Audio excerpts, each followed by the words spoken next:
بسم اللہ الرحمن الرحیم۔ السلام علیکم ورحمۃ اللہ وبرکاتہ۔ دور نبوت کا بدترین فرعون ابو جہل اپنے زخموں سے چور جسم کے ساتھ موت کا منتظر تھا۔ اتنے میں حضرت ابن مسعود رضی اللہ تعالی عنہ وہاں پہنچے۔ انہوں نے اسے داڑھی سے پکڑا اور گردن پر پاؤں رکھ کر جو زور سے دبایا تو اس ملعون کی آنکھیں پھٹ پڑیں۔ کہا، اے دشمن اللہ، تو فرعون سے بھی بدتر ہے۔ ابو جہل کی زبان کھینچی چلی آتی تھی مگر پھر بھی تمسخر اڑانے سے باز نہ آیا۔ یہ وہی ابو جہل ہے جس نے اپنی پوری زندگی پیارے آقا حضرت محمد صلی اللہ علیہ وآلہ وسلم کو اذیتیں دیتے ہوئے گزاری۔ اس کی موت اور اس کی لاش کے عبرتناک انجام کا واقعہ بھی اسی طرح بھیانک ہے جیسے فرعون و نمرود کی ہلاکت کے واقعات ہیں۔ چنانچہ حضرت عبد الرحمن بن عوف رضی اللہ تعالی عنہ کہتے ہیں کہ میدان بدر کے روز دو نوجوان لڑکے معاذ اور معوذ رضی اللہ تعالی عنہم میں سے ایک نے آ کر مجھ سے پوچھا، چچا جان، کیا آپ ابو جہل کو پہچانتے ہیں؟ میں نے سنا ہے اس نے ہمارے پیارے آقا کو بہت دکھ اور اذیتیں پہنچائی ہیں۔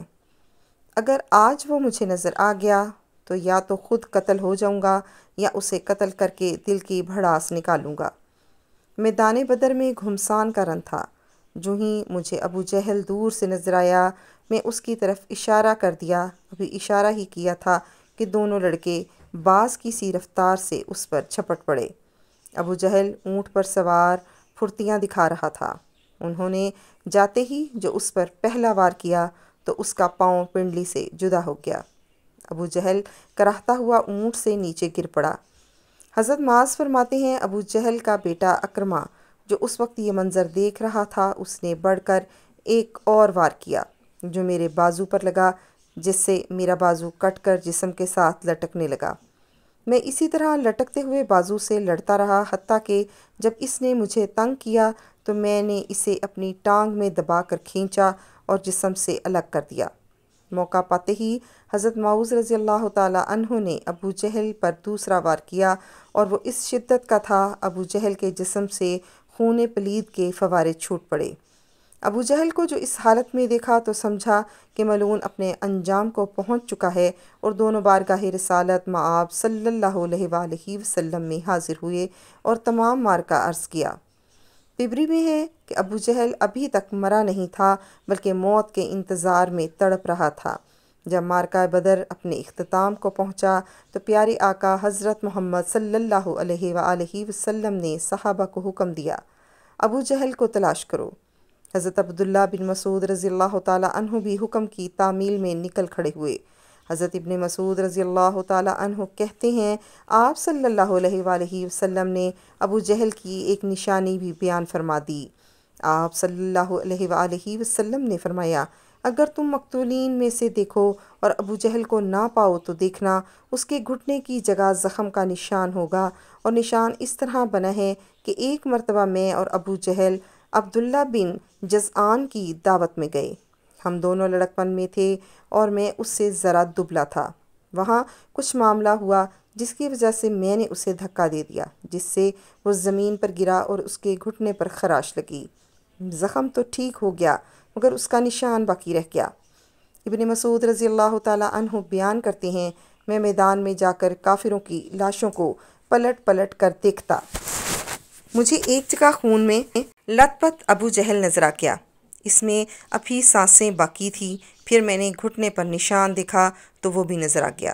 جب مجھے کوئی ابہام باقی نہ رہا تو میں نے اس کی گردن پر پاؤں رکھا اور اس کی داڑھی کو پکڑ کر زور سے دبایا تو اس کی آنکھیں پھٹ پڑیں۔ میں نے کہا، اے دشمن اللہ، اللہ نے تجھے ذلیل کر دیا۔ کہنے لگا، اس میں ذلت کیا ہوئی؟ میں تو اس شخص کا بدلہ لینے آیا تھا جسے تم نے قتل کر دیا تھا۔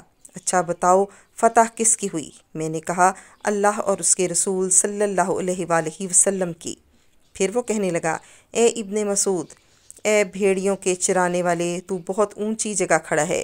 دوسرا قول یہ ہے کہ حضرت عبداللہ بن مسعود نے کہا، اے ابو جہل، تیرا قاتل میں ہوں۔ کہنے لگا، نہیں، تجھ سے پہلے غلاموں نے اپنے آقا کو قتل کیا ہے۔ اور قول یہ بھی ہے کہ جب ابن مسعود رضی اللہ تعالی عنہ اس کے سینے پر چڑھ بیٹھے تو آپ نے کہا، اے دشمن اللہ، تو فرعون سے بھی بدتر ہے، کیونکہ اس نے غرق ہوتے وقت کم از کم اپنے ناپسندیدہ کردار کا اعتراف کرتے ہوئے انصاف سے کام لیا تھا۔ تیرا بھی وہی حال ہے، پھر بھی تو اس حالت میں گمراہی اور ضلالت پر اصرار کرتا ہے۔ اس کے جواب میں وہ ملعون کہنے لگا، تم اپنے آقا سے کہہ دو، اے محمد صلی اللہ علیہ وآلہ وسلم، میں اس دنیا سے رخصت ہو رہا ہوں اور میرا تجھ سے بڑھ کر کوئی دشمن نہیں ہے۔ یہ سننا تھا کہ آپ نے اسی کی تلوار سے اس کے سر کو تن سے جدا کر دیا۔ آپ رضی اللہ تعالیٰ عنہ نے اس کا سر اٹھایا اور تاجدار رسالت صلی اللہ علیہ وآلہ وسلم کے سامنے لا کر پٹک دیا اور کہا، یا رسول اللہ صلی اللہ علیہ وسلم، یہ رہا ابو جہل کا سر۔ پیارے آقا نے فرمایا، کیا قسم ہے اس ذات کی جس کے سوا کوئی اور معبود نہیں، یہ اسی کا سر ہے۔ آپ کا یوں فرمانا اظہار تشکر سے تھا، ورنہ آپ تو اس ملعون کو بخوبی جانتے تھے۔ ابن مسعود نے عرض کیا، واللہ یہ وہی ہے۔ اس پر آپ صلی اللہ علیہ وآلہ وسلم اٹھے اور سر کے پاس جا کر کھڑے ہوئے اور خوب غور سے دیکھا اور فرمایا، یہ شخص اس امت کا فرعون ہے۔ اللہ کا شکر ہے کہ ایک دشمن دین ہلاک ہوا۔ ایک دوسری روایت میں ہے کہ سجدہ شکر ادا فرمایا اور ایک اور روایت میں ہے کہ نماز شکرانہ ادا فرمائی۔ اس کے بعد آپ صلی اللہ علیہ وآلہ وسلم نے حکم دیا کہ ان کو فلاں کنویں میں ڈال دیا جائے۔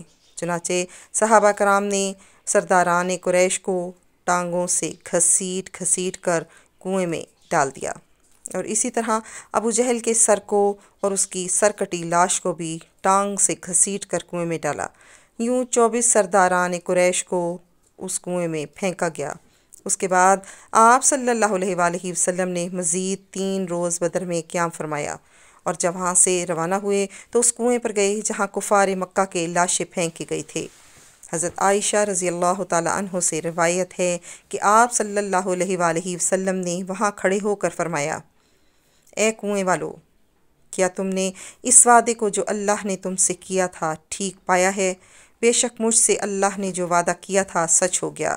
اور حضرت انس بن مالک رضی اللہ تعالی عنہ سے روایت ہے، آپ صلی اللہ علیہ وآلہ وسلم نے وسط شب فرمایا تھا، اے کنویں والو، اے ابو جہل بن ہشام، اے عتبہ بن ربیعہ، اے فلاں اے فلاں، جو وعدہ تمہارے رب یعنی بتوں نے تم سے کیا تھا کیا تم نے وہ ٹھیک پایا؟ کیونکہ میرے رب نے جو وعدہ مجھ سے کیا تھا وہ منوان سچا ہو گیا۔ اس پر صحابہ کرام رضی اللہ تعالی عنہ نے یا حضرت عمر رضی اللہ تعالی عنہ نے پوچھا، یا رسول اللہ صلی اللہ علیہ وسلم، آپ بے روح جسموں سے باتیں کرتے ہیں؟ تو آپ صلی اللہ علیہ وآلہ وسلم نے فرمایا، جو بات میں کہتا ہوں اسے تم ان سے کچھ زیادہ نہیں سنتے، البتہ ان میں جواب دینے کی طاقت نہیں ہے۔ اور امام طبری نقل کرتے ہیں کہ محمد بن اسحاق کہتے ہیں، بعض علماء نے یہ بات بھی بیان کی ہے کہ جس روز آپ صلی اللہ علیہ وآلہ وسلم نے گفتگو کی، آپ صلی اللہ علیہ وآلہ وسلم نے فرمایا، اے کنویں والو، تم نبی کے اہل خاندان ہو کر اپنے نبی کے حق میں بدترین خاندان تھے۔ تم نے میری تکذیب کی حالانکہ دوسرے لوگوں نے میری تصدیق کی۔ تم نے مجھے گھر سے نکالا، دوسروں نے مجھے پناہ دی۔ تم نے مجھ سے جنگ کی، دوسروں نے میری مدد کی۔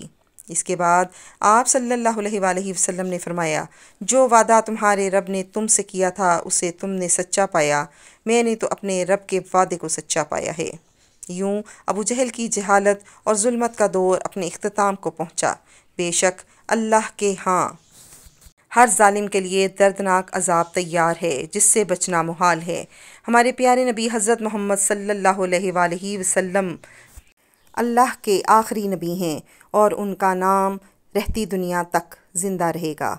اللہ پاک ہمیں آپ صلی اللہ علیہ وآلہ وسلم کی سنت پر عمل کی توفیق عطا فرمائے، آمین ثم آمین۔